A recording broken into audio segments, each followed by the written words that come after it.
आज मौलवियों से लोगों का जलना इसीलिए है, वो चाहते हैं मदरसे बंद हो जाएं, इसलिए कि उनकी मान्यता नहीं है। हमें तुम बंद करो मदरसा, हम मस्जिद दीन की तालीम शुरू करेंगे। बंद करो तुम रशिया की तरह हमारी मस्जिदें, हम घर घर कुरान बगैर कुरान के अपने हुफ्फाज से पढ़वाएंगे। ये समझ नहीं पा रहे हैं, इस्लाम जिस दिल में उतर जाता है कभी निकलता नहीं है, और जो मुर्तद हो जाता है इसका मतलब उसके दिल में इस्लाम ने घर ही नहीं किया था। आज हमारा उन्वान ही यही है, इर्तिदाद और उसके असबाबो इलाज। हमें कहा गया कि आप बोलिए कि लोग इस्लाम से क्यों फिर रहे हैं, इस्लाम से क्यों फिर रहे हैं। कुरान कहता है इन्ना दीन इंदल्लाहिल इस्लाम, अल्लाह के नजदीक सिर्फ और सिर्फ पसंदीदा दीन धर्म इस्लाम है। जो इसके अलावा कुछ खासगार होगा तो अल्लाह की बारगाह में वो मकबूल नहीं। ये कुरान की आयत है जिसका मतलब मैंने आपके सामने रखा है।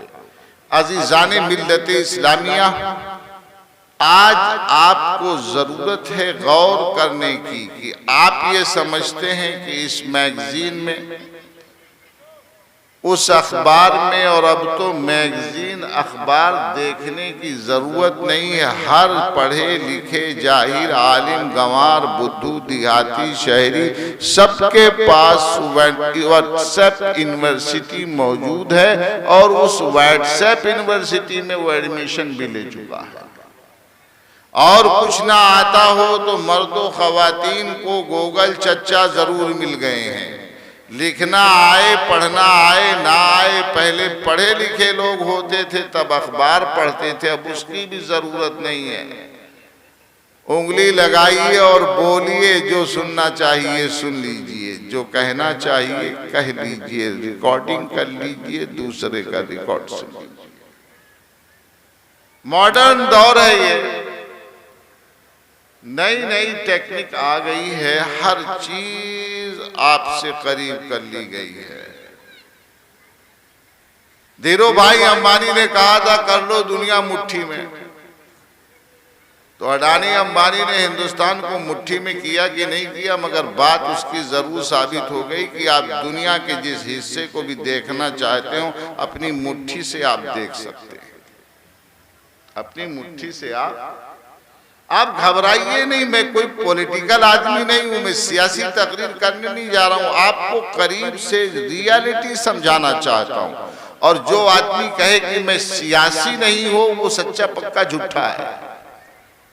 आपका बुनियादी हक है, आप वोटर हैं, जब वोट देंगे तब आप सियासी हैं, और अगर वोट नहीं देते हैं तो बुद्धू खां है, अहमक है जो वोट नहीं देता, गंवार है, बेवकूफ है, अपने हक का इस्तेमाल नहीं करता।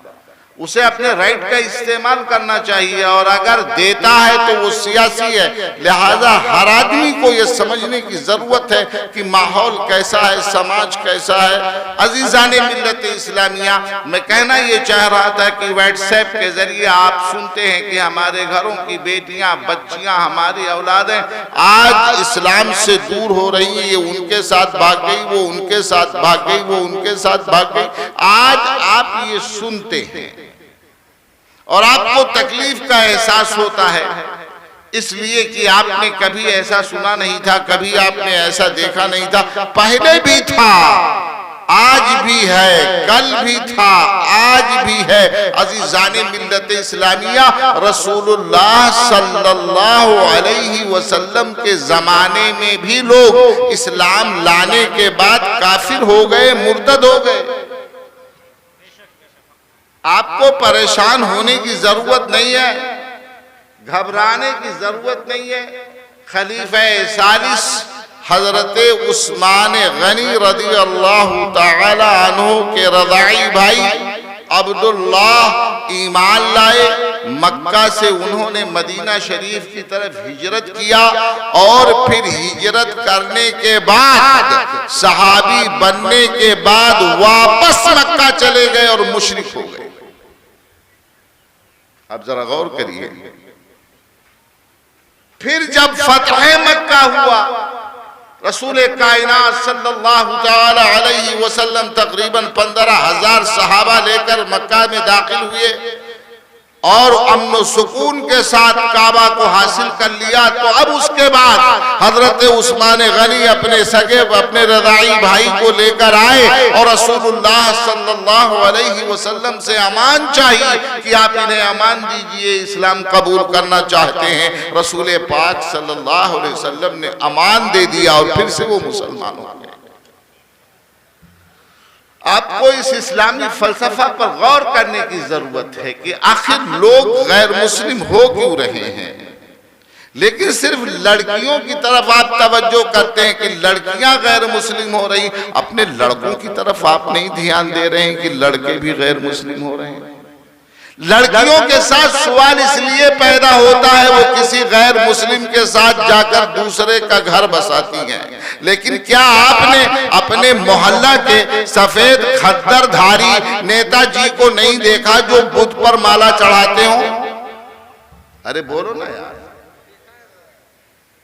तो क्या जो बुत को माला चढ़ाए वो मुसलमान है? भारत में शुक्की तहरीक चली थी तो उसका मुकाबला मुफ्ती आजम सदरुल आफाज़ शेरबेश अहले सुन्नत मुहद्दिस आजम ने पूरी ताकत से आगरा से कलकत्ता तक किया था। स्वामी जी भागते भागते वहां जाकर छुपे थे। आज किसी से मुकाबला की जरूरत नहीं है, आप खुद से इस्लाम छोड़ते जा रहे हैं। सिर्फ लड़कियों की तरफ तवज्जो मत दीजिए, अपने पूरे समाज की तरफ तवज्जो दीजिए। अगर आपका ये मदरसा, आपका ये मौलवी, आपका ये मकतब, आपका ये इमाम, आपकी ये जमीन पर बैठे हुए उलमाए कराम ना होंगे तो आपको ये पता ही नहीं चलेगा इस्लाम क्या है और कुफ्र क्या है, शिर्क क्या है और ईमान क्या है। जो लोग अपनी पेशानी पे कशका लगाते हैं, कहते हैं हम तो पॉलिटिशियन हैं, यकीन माने हर वो जो अपनी पेशानी पर कशका लगाता है वो मुसलमान नहीं है, इसलिए कि वो दूसरे धर्म की पहचान है, दूसरे धर्म की निशानी है। अब आप गौर करिए कि सिर्फ लड़कियां गैर मुस्लिम बन रही है या लड़के भी गैर मुस्लिम बन रहे हैं? बोलो ना यार, बोलिए बोलिए। और कितनी बड़ी तादाद है, छोटी तादाद नहीं है, बहुत बड़ी तादाद है। मैं देर तक तकरीर नहीं करूंगा इसलिए कि आज वो वक्त नहीं रहा कि मैं तमहीद के साथ तकरीर आपको सुनाऊं, क्योंकि असबाब व इलाज पर गुफ्तगू करने के लिए बात कही गई है, इसलिए थोड़ी देर में मुश्किल से आधा घंटे में अपनी गुफ्तगू खत्म करके और तकरीर पूरी कर दूंगा। आप जरा करीब आइए। आपने अपने नन्ही मुन्नी बच्ची का एडमिशन करवाया, कहां करवाया? कहां करवाया? मिशन स्कूल में। कहां करवाया? शिशु मंदिर में। कहां करवाया आपने? किसी भी गैर मुस्लिम स्कूल में करवाया ना? तो हर स्कूल का यूनिफॉर्म होता है, पहनना पड़ेगा।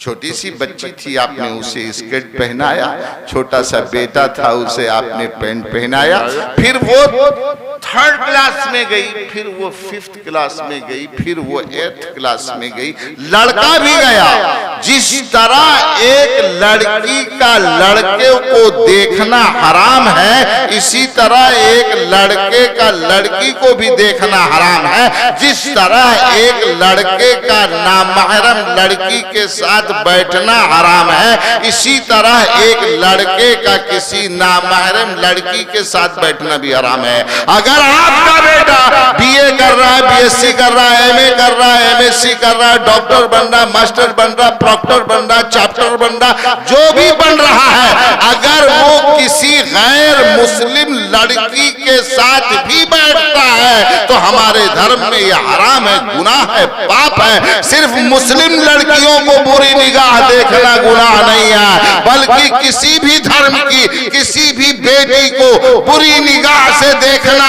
नहीं। अगर वो नामहरम है तो मर्द का उस औरत को देखना हराम है।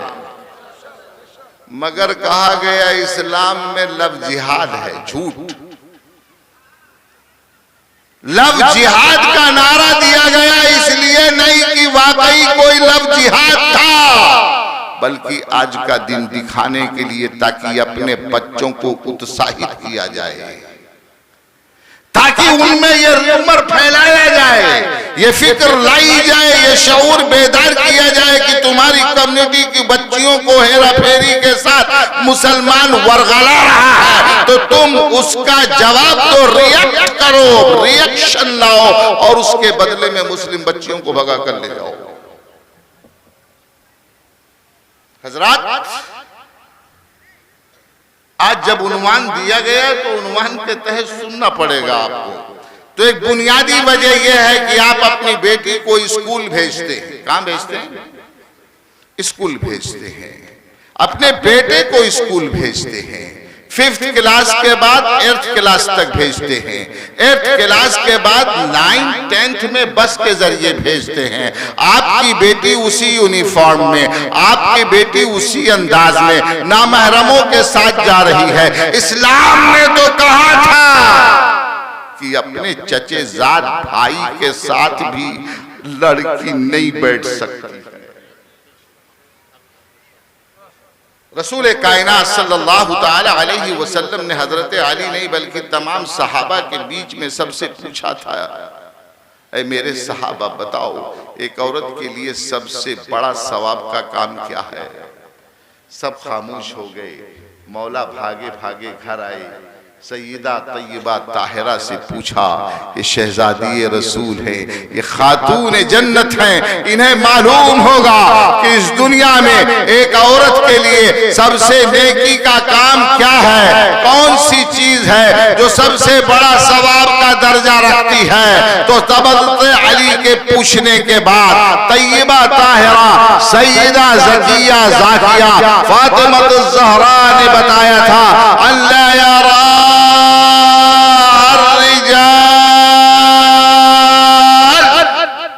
एक औरत के लिए सबसे बड़ी सवाब की चीज ये है कि वो नामहरम मर्दों की निगाहों से बचे और मर्दों के निगाहों से बचे। यही सबसे बड़ा सवाब का काम है। सवाब था कि आप अपनी बेटी को पर्दे में रखिए। अब आपने इंटर का एग्जाम दिलाना चाहा तो कहा मेरी बेटी नकाब में जाएगी, नोच दिया गया नकाब। चिल्लाने लगे, नादान दूसरे के घर में अपना कानून क्यों चलाता है? तूने मकतब बनाया था तो अपना इंग्लिश मीडियम स्कूल क्यों नहीं बनाया? तूने अपने मोहल्ले में इतनी कीमती कीमती मस्जिदें बनाई थी, 5 मस्जिद इस टाउन एरिया में। कितनी मस्जिद है? अरे एक मिसाल दिया हमने, 5 मस्जिद है। आपके टाउन एरिया में 2 मस्जिद है और कितने स्कूल हैं? अरे मुसलमानों के अब जरा गौर करिएगा, कितने हॉस्पिटल है। इजालू मसाजिदकुम तुब्बा, तुम अपनी मस्जिदों को मुंडी बनाओ, पतरे की मस्जिद बनाओ, बगैर मीनार के मस्जिद बनाओ। मार्बल पर नहीं, जमीन पर सजदा करने में ज्यादा सवाब है। तुम 25 लाख मस्जिद में मत लगाओ। अपनी बेटियों की तालीम के लिए 5 लाख 25 लाख और 50 लाख का स्कूल बनाओ, अपने मरीजों के इलाज के लिए हॉस्पिटल बनाओ।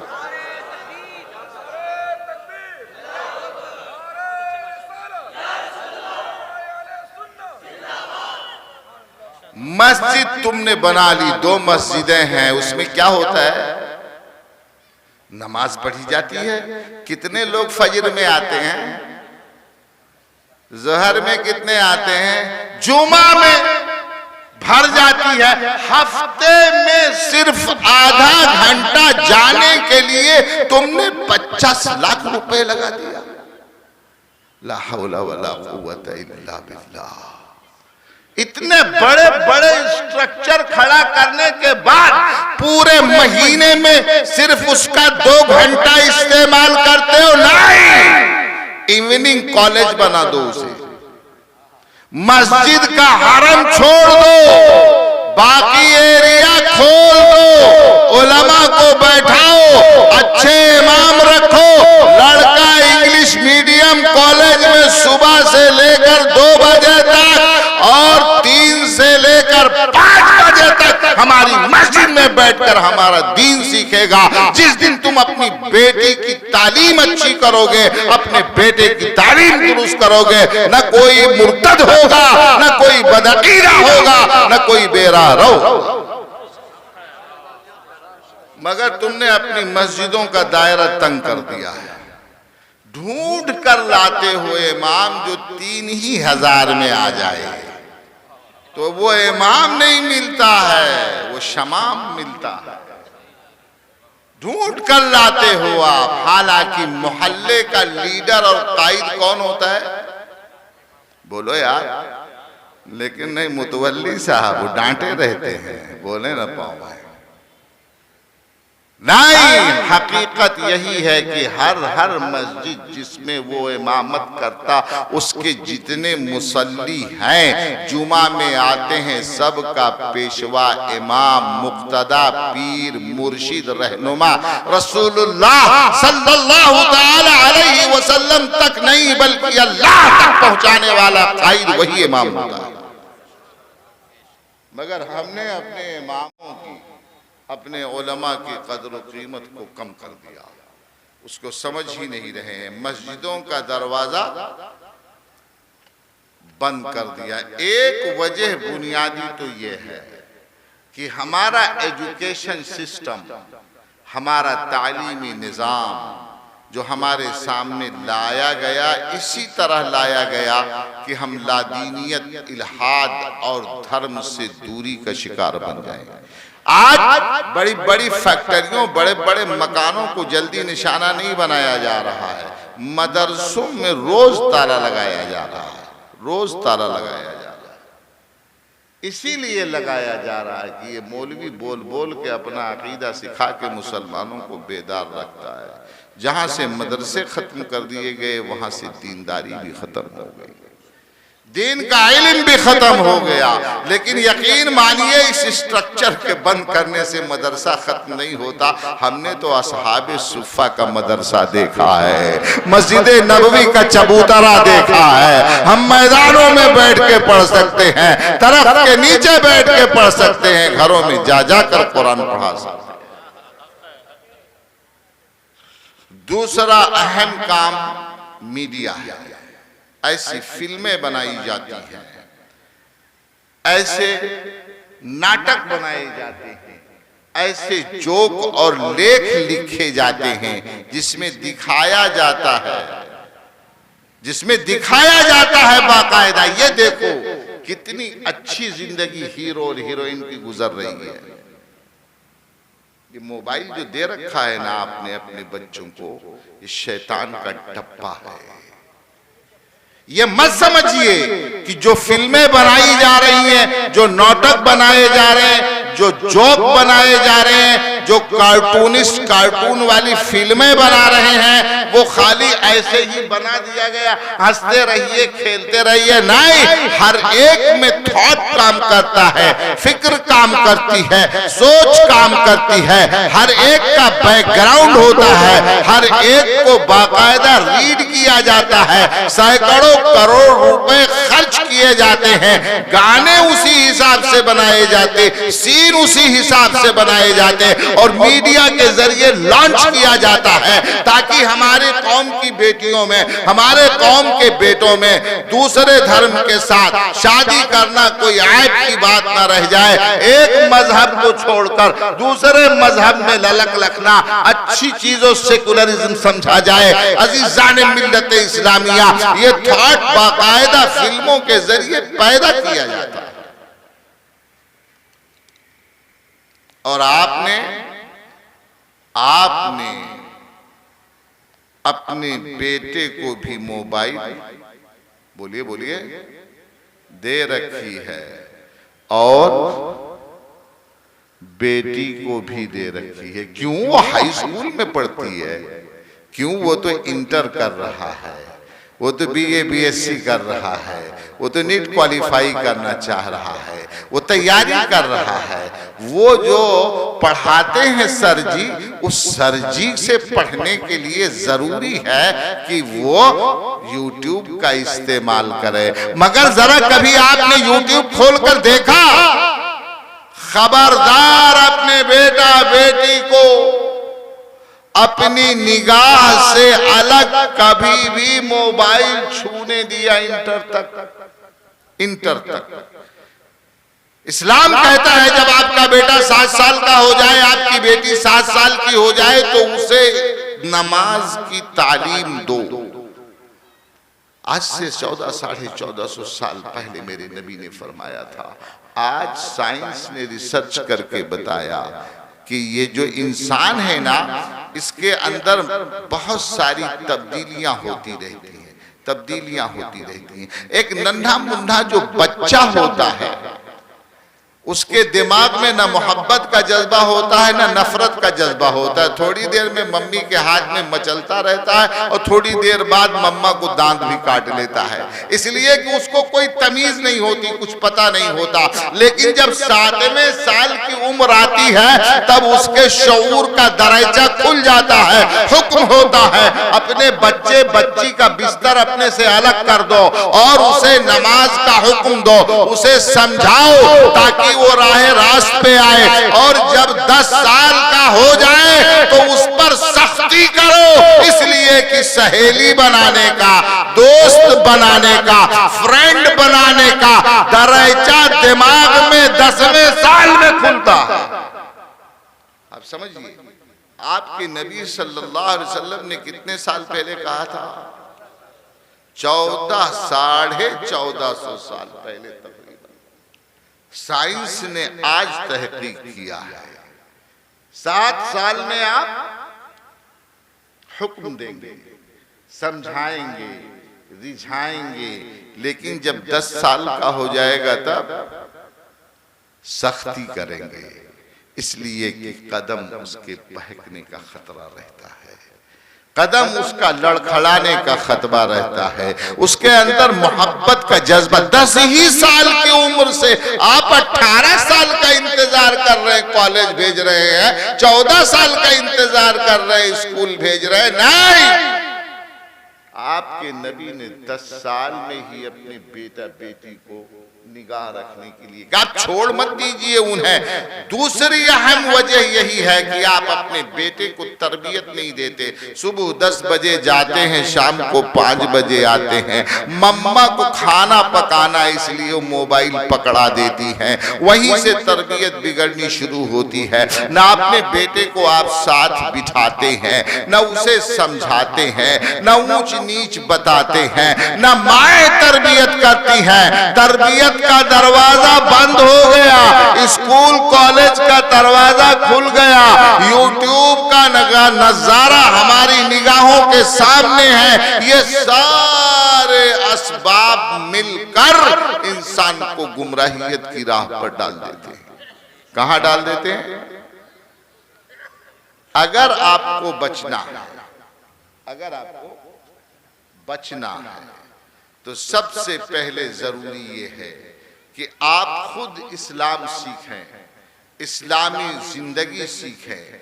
और जब बच्चा आपके यहाँ परवरिशो पर्दाफ्त पा रहा हो तो उसी वक्त अपनी तरबियत में उसे ढालें। सकते कॉलेज नहीं बना सकते हैं, किसी भी स्कूल कॉलेज में आप डालते हो, डाल रहे हो, तो ऐसी सूरत में इवनिंग में उस शाम के वक्त में अपने बच्चा बच्ची के लिए एक मुदर्रिस का ट्यूशन रखिए। ये नहीं कहूंगा, बल्कि अपने मोहल्ले की मस्जिद में सिस्टम तैयार कीजिए कि जिस तरह से स्कूलों में दुनिया में लादीनियत का जाम उसे पिलाया जा रहा है, उसके नशे को उतारने के लिए एक माहौल आपकी मस्जिद में मौजूद हो। अपने बच्चे को तो आपने मस्जिद में अलिफ बे जीम पढ़ने के लिए भेज दिया, मगर कभी खुद जियारत करने के लिए जाते ही नहीं। किस कदर अफसोस की बात है। नहीं, जहां एक तरफ आपके बच्चों का क्लास मौजूद हो, आपके बच्चे पढ़ रहे हो, दूसरे किनारे आपकी बच्चियों का क्लास मौजूद हो, उसी मस्जिद में आपकी बच्चियां पढ़ रही हो, और तीसरी तरफ आपका कम्युनिटी सेंटर भी हो जहां आप खुद भी टाइम निकलता हो, 1 घंटा, आधा घंटा, 10 मिनट के लिए जाइए। फॉर एग्जाम्पल आप असर की नमाज पढ़ने के लिए गए और हर रोज जाते हैं, इमाम साहब से मुलाकात करते हैं और आपने एक मसला पूछा, दूसरे दिन दूसरा मसला पूछा। खुदा की कसम, अगर लगातार इंसान रोजाना असर की नमाज पढ़ता रहे और एक एक मसला इमाम से पूछता रहे, 5 साल 7 साल गुजरने नहीं पाएंगे कि वो खुद आलिम दीन बन जाएगा, बहुत सारे मसाइल का इल्म वाला बन जाएगा।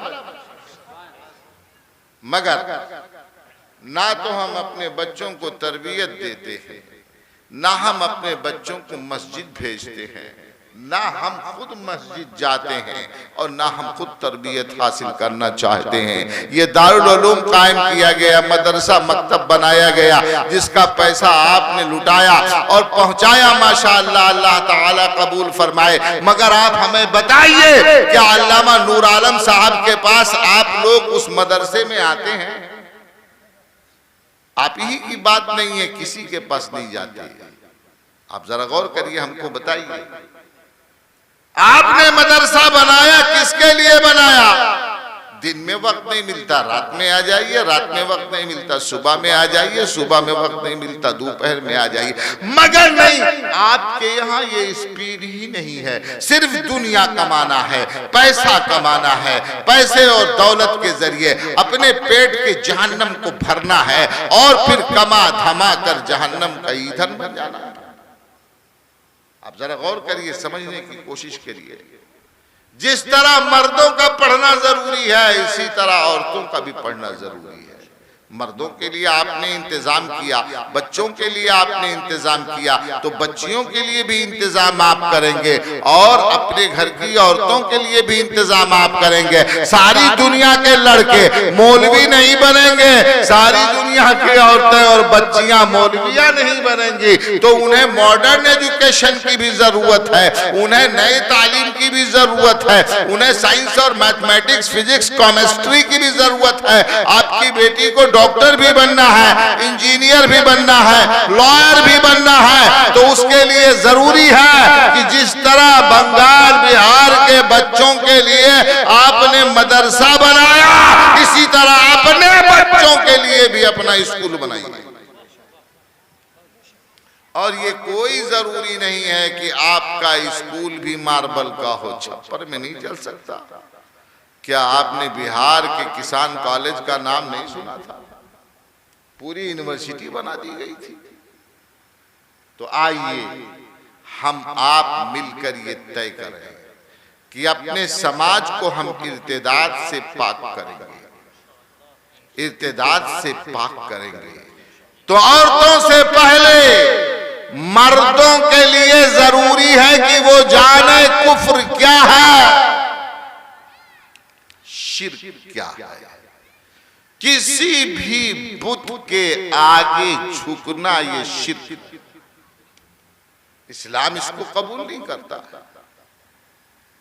इस्लाम इसको, लिहाजा जितने लीडर मुस्लिम नाम से मौजूद हो और ये काम करते हो, क्या वो आपके नुमाइंदा हैं?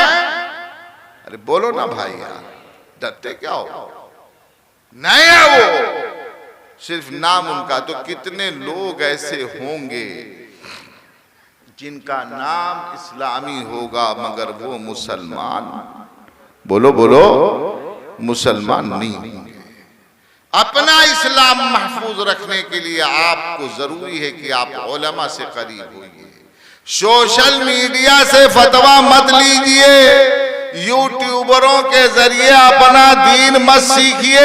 आपको पता नहीं कि यूट्यूब पर आने वाला ईमान वाला है या बेईमान है। पगड़ी तो बहुत तगड़ी है मगर अंदर का क्या हाल है कुछ नहीं आपको मालूम। लेकिन अगर अपने मोहल्ला के आलिम से आपने मसला पूछा है, कल कुछ फर्क पड़ेगा, फौरन जाकर आप पूछेंगे आपने मसला ये बताया था, हमने जलसे में आए हुए आलिम से पूछा था, उन्होंने मसला आपके खिलाफ बताया था, मामला कैसे तय होगा? ये अपनी कही हुई बात के जवाब दे हैं। लेकिन व्हाट्सएप में आने वाला किसने डाला? क्रिश्चियन ने डाला कि मुस्लिम ने डाला, हिंदू ने डाला कि जैन ने डाला? नहीं, उससे दीन नहीं सीखना है, सिर्फ नात सुन लीजिए, कुरान सुन लीजिए।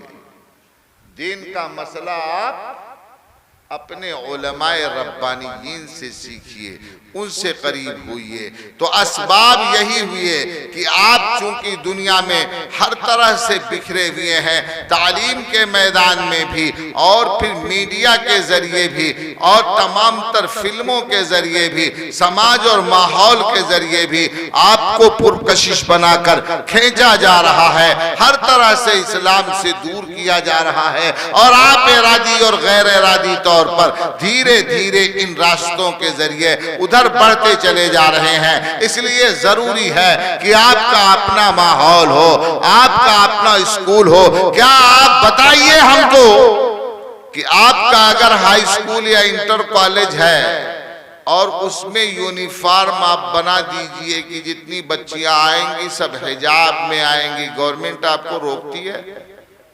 बोलो यार, तो क्यों गवर्नमेंट को ताना देते हो आप कि हम पर जुल्म कर रही? जुल्म बिल्कुल नहीं, गवर्नमेंट जुल्म कर रही है। जुल्म आप अपने ऊपर खुद कर रहे हो। हमारे घर में अपना पकवान पकवाना चाहते हो, हमारे घर में अपना यूनिफॉर्म पहनवाना चाहते हो, हमारे घर में अपना दस्तूर चलाना चाहते हो। जिसका कॉलेज होगा, जिसका मैनेजमेंट होगा, उसका दस्तूर होगा, उसका सिस्टम होगा, जिसका हॉस्पिटल होगा उसी की सिरंज होगी, आपकी सिरंज वहां नहीं चलेगी।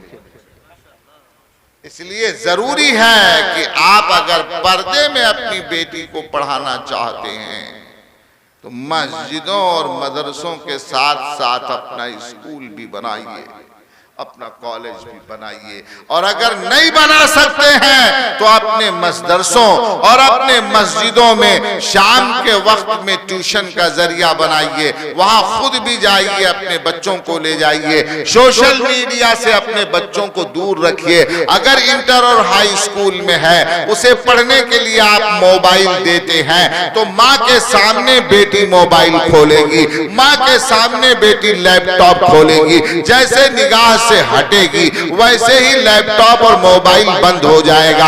हाँ, अगर उसे क्लास लेना जरूरी है तो आप अपने घर में वाईफाई नहीं चलाएंगे बल्कि अपने बेबी के मोबाइल से नेट अपनी बेटी और बेटे को देंगे।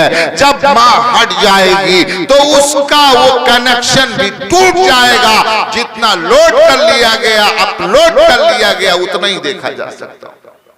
ये शैतानी डिब्बा घर घर में घुसा दिया गया है। हजारों तकरीरें असर नहीं कर सकती हैं। यहां से घर लौटने के बाद आपका बेटा, आपकी बेटी तकिए के नीचे से उसने निकाला और जितनी तकरीर हमने की उसके खिलाफ उसने हासिल कर लिया।